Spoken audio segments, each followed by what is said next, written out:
Oh, what the heck is happening here? Welcome to another episode of my 100-pound weight loss journey where things have taken a little bit of a turn.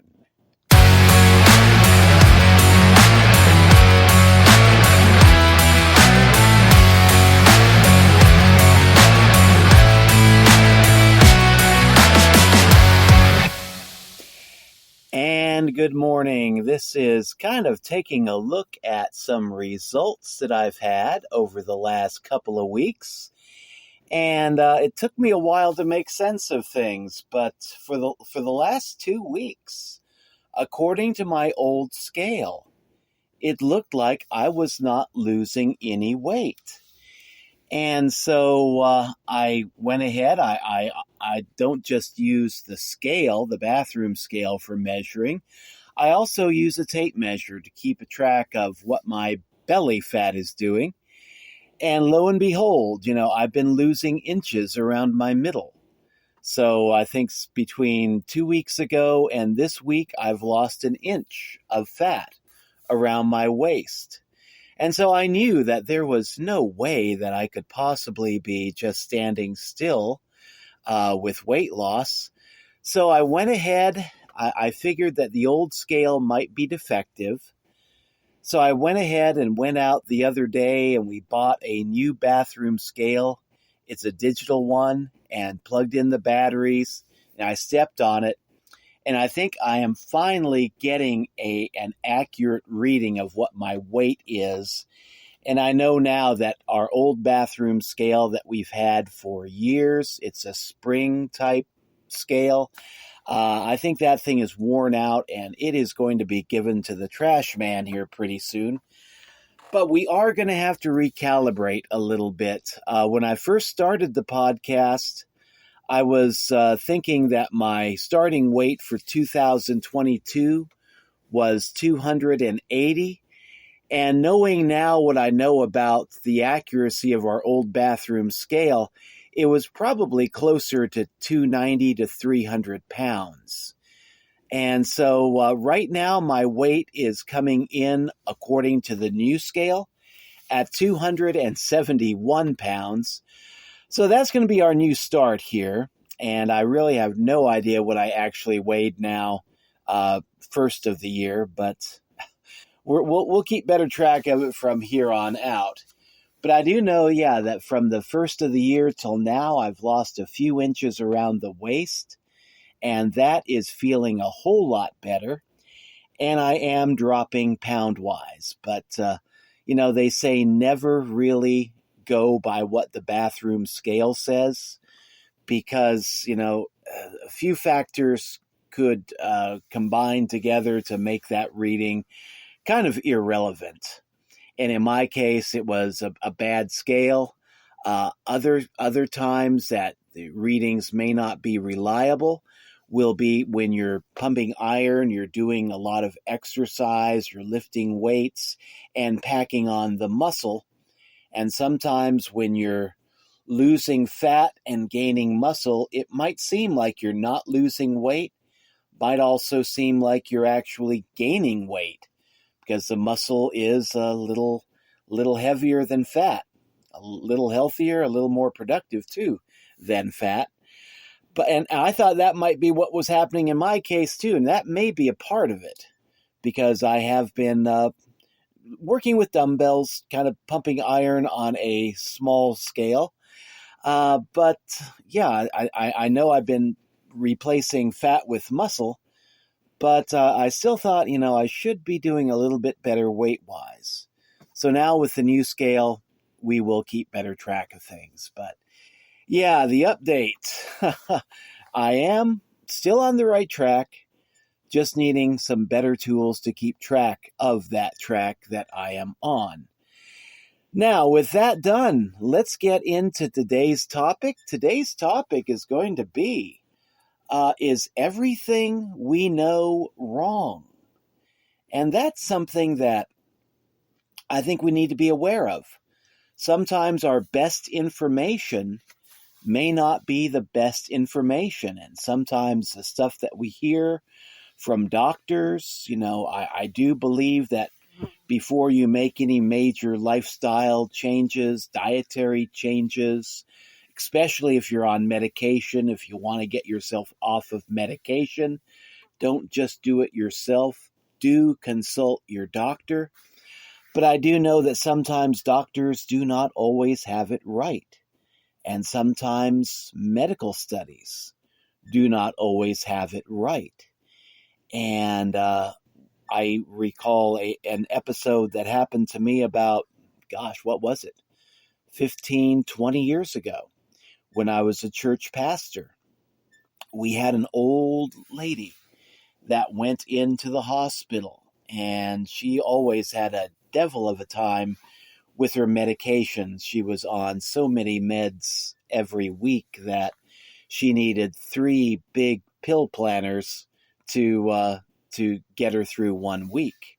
A weekly pill planner, even the big one, wasn't big enough. She was on a lot of different medications, and a lot of times she would have trouble. She would have trouble remembering which meds she had taken, how much of one med. She might skip a med and double up on it later, and she could get into some serious problems.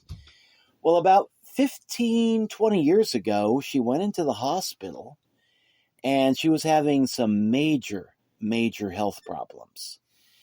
And her main doctor looked her over and then talked to the family and said, look, she's in her 90s, which at that time I think she was like 92.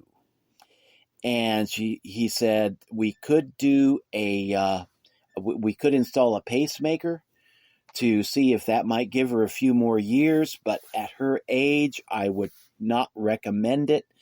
I don't think that she's strong enough to survive the surgery. So the doctor said, in my medical opinion, we should just make her comfortable and just let nature take its course, let her die. And the family saw the wisdom in what the doctor had to say, and they agreed. She said, yes, she's had a long, long life, and it's time now to accept that she's reached the end. And then, lo and behold, when the weekend came, our little old lady was still hanging in there, and the original doctor went off to enjoy a long weekend, and a new doctor came onto the case, and he looked at her file, he looked at her, examined her, and he called the family together, and he said, I don't know why the other doctor said, let her die. This lady is strong enough to survive surgery. She is, for her condition, she is surprisingly strong. For her age, she is surprisingly strong. And I believe I can save her life. So the second doctor gave his medical opinion and said, look, I can schedule her for surgery in the morning. We can do this. We can install a pacemaker. And I believe that this will give her a few more years of life. But I need the family's approval before we do this. And the family talked it over. They talked it over with Nell, our lady that was going through this problem at the time. And everybody agreed, let's take a chance. If it will give her another few years of life, it'll be worth it. And so the second doctor and the family, they all agreed, let's do the surgery. The patient agreed, let's do the surgery. And the next morning, she went into surgery. She passed with flying colors. For a major heart surgery like that, she did, at her age, the age of 92, she did surprisingly well. It shocked everybody. And when the previous doctor came back from his long weekend, he was shocked too to find out that his patient had the surgery and that her life had been extended. And she recovered. She went back home and she lived another 10 years. So the short lesson here that we can learn from this story is that doctors do not always have it right. One doctor may think that he or she has it right, but a second doctor may disagree and may give a conflicting opinion that might seem to be pretty much out of left field compared to what the previous doctor said. And that's why we should never take with blind faith anything that a doctor tells us. If it makes sense, if it seems logical to according to our understanding, you can run with it. But if you have a question, if you want to seek a second opinion, sometimes that second opinion might save your life, as it did in the case of our church lady. Gave her another 10 years of life that she would not have had previously. And all because a younger doctor with a fresh set of eyes and a lot of faith in his own surgical abilities and a lot of faith in the strength of his patient knew that, he could make that recommendation and say, look, let's do the heart surgery. Let's see what happens. I'm confident I can save her life. And he did. So, yeah, doctors are great when they know what they're talking about. Medical studies are great when their conclusions that they reach are actually accurate, but they're not always accurate. Another case from history, I remember back in the 1990s, previous to the 1990s, I was raised in grade school and high school and even in college to believe that the human brain cell, once the human brain reached maturity, that cells would die in the human brain, but they would never be replaced. And that is what was handed down to us as the latest medical wisdom, that once you reach the age of 18, 20, 21, once your brain had fully developed, you could kill off brain cells by drinking beer, drinking alcohol, and just everyday stress and things like that. But those brain cells would never be replaced. Every other cell in the human body is replaced. But for some reason, medical science was telling us brain cells were different, that they would not be replaced. When they were gone, they were gone. And when my college friends were drinking themselves into a stupor, sometimes that's what they'd say, I'm killing off brain cells that will never be replaced, but, isn't having a good time worth it? But then in the 1990s, there was another study that was published, and this reversed everything. This was a game changer. This study actually concluded that, yes, the human brain, once brain cells die, those brain cells can be replaced. And this gave doctors a whole new look on how to treat brain injuries, because the previous assumption, and it turns out that's what it was an assumption. Doctors have known for years that the brains of mice and the brains of rats, that once adult rats become adult rats and brain cells begin to die off, those brain cells are replaced, just like every other cell in the rat's body. But what doctors and researchers and medical professionals did is they took the leap of the blessed assumption. And this is what the blessed assumption is in this case. They assumed, with really no evidence, that the human brain was so much more sophisticated, so much more complex than the brain of a rat, that what the rat's brain could do, our more sophisticated brain, for some reason, would not be able to do. And they passed that assumption down as medical knowledge, that once brain cells died, they would never be replaced. The brain could never regenerate itself. And with that study that was done, and it was a accidental discovery that they made, they were looking for something else, and they found, to their surprise, that another discovery laid behind late ahead of them. But yeah, they found out that actually the brain can regenerate cells. The brain can repair itself. And I remember reading in that article back in the 1990s that it opened up a whole new door in the treatment of brain injuries, brain diseases, and doctors began to take seriously the understanding that, yeah, the brain can heal itself, and what can we do to help the brain regenerate and heal. And yeah, just some amazing stuff, but stuff that gets just assumptions that are made by one generation of doctors, one generation of researchers, and they turn out to be exactly that, just assumptions that are passed off as being true. But then when you take a deeper look at it, you find out that there are some flaws in those assumptions, and that, that truth may not necessarily be true. So the point of this is that what we generally do as lay people, people that are not doctors, people that are not medical professionals, people that are not nutritionists, will take the best advice that we get from people that should know better. And a lot of times we assume that this advice is true. But is it? Think about where dietary advice has been over the last, 50, 60 years of my life.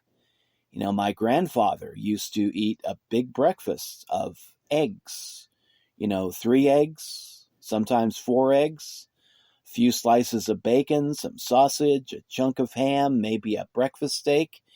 And that was his ancestral appropriate diet. It was the food that he was raised on. It was the breakfast that his father ate before him, and his father before him ate, and his mother too, and her mother before her. It was the family meal. And then, what was it, back in the 70s? They had studies coming out that said, oh no, eggs are going to kill you. Pork is, bacon is going to kill you. Ham's going to kill you. You better lay off. You can only safely eat 1 egg a day or 2 eggs a day.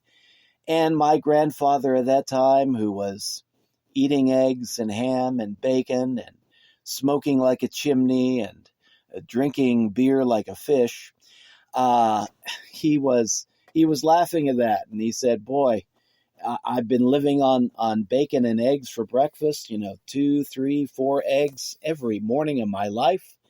And here I am in my 70s, and they say it's going to kill me. And he just had a good belly laugh over that. But, he did get sick, and he did die. But you know what killed him?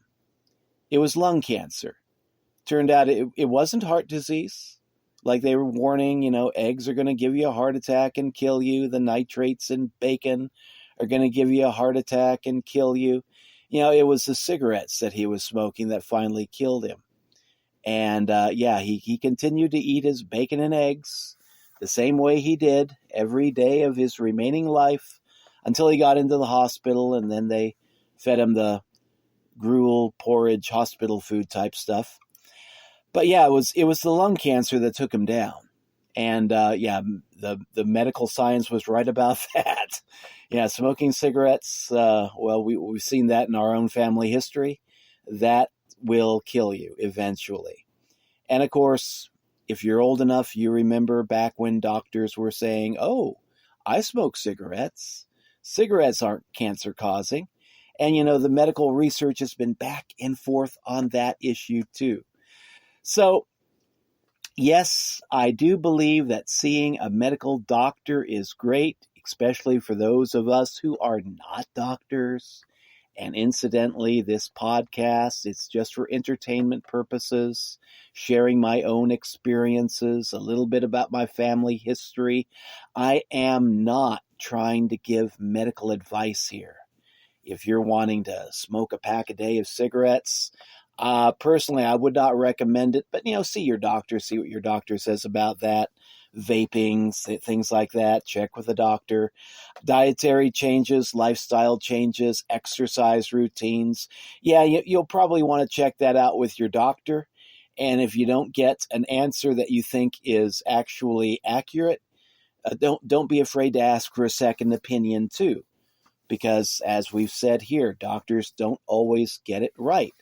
But I think it's better to get a doctor's opinion still than it is to just trust some random dude on the internet dishing out, stuff online. But yeah, doctors do not always get it right. Nutritionists do not always get it right. And the good doctors that are lifelong students, that are lifelong learners, they know this. They get this. And they realize how far off a lot of the research has been over the last 50, 60 years. And they know that there are conflicting studies giving conflicting evidence and conflicting opinions. And so they know that while science is good, while medicine is good, you should not blindly worship at the altar of medical science. Or just because something comes from a scientific source, just think, oh my God, this is the gospel truth. Hallelujah. Praise be to whoever. No. Take everything with a grain of salt. Realize that we are human beings, all of us. Sometimes our conclusions can be wrong. The evidence that we see might be weighted more to one side than another. People might be assuming things that are not necessarily so. This is the last example I will give of the leap of the blessed assumption. Heard this joke when I was in high school biology. High school biology teacher, he was a believer in science, but he knew that science and the assumptions that lay behind science sometimes cannot be fully trusted.